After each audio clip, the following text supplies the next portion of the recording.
പോലീസുകാർ അതുവഴി വന്നത്. അപ്പോൾ നമ്മളോട് ചോദിച്ചാൽ എന്താ പ്രശ്നമെന്ന്. നമ്മൾ ഇതേപോലെ പ്രശ്നങ്ങളെല്ലാം അവരോട് പറഞ്ഞു. അങ്ങനെ അവരെ വണ്ടി നമ്മുടെ വണ്ടിയുടെ നേരെ സൈഡാക്കി വെച്ചു. പിന്നെ അതുവഴി അപ്പോൾ ഒരു ടാക്സി ഡ്രൈവറും അതിലൂടെ വന്നിട്ടുണ്ടായിരുന്നു. അവരും നമ്മളെ കൂടെ തന്നെ സഹായിക്കാൻ വേണ്ടി വന്നു. അവരെ വണ്ടിയും അവർ സൈഡാക്കി വെച്ചു. അങ്ങനെ നമ്മുടെ വണ്ടിയുടെ അടുത്തേക്ക് വന്ന് അവർ കുറേ സമയം ശ്രമിച്ചു. എന്നിട്ടും അവർക്ക് എടുക്കാൻ പറ്റിയില്ല. അങ്ങനെ അവർ പല സ്ഥലത്തും ഫോൺ വിളിച്ചു. അങ്ങനെ ആരും ഫോണും എടുക്കുന്നുണ്ടായില്ല. പിന്നെ വീണ്ടും അവരെന്നെ ശ്രമിക്കാൻ വേണ്ടി തുടങ്ങി. ആ ടാക്സി ഡ്രൈവർ എന്ന് പറഞ്ഞാൽ വീട്ടിലേക്ക് പോകുന്ന സമയമായിരുന്നു. അപ്പോൾ നമുക്ക് വേണ്ടി അത്രയും എന്താ വെച്ചാൽ അവരെ വിലപ്പെട്ടൊരു സമയം അത്.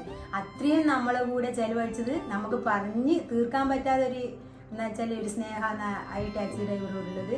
അത് പറഞ്ഞറിയിക്കാൻ പറ്റാത്തൊരു സ്നേഹമാണ്. പക്ഷെ അവരെ പേര് ചോദിക്കാൻ മറന്നുപോയി, നാട് ചോദിക്കാൻ മറന്നുപോയി.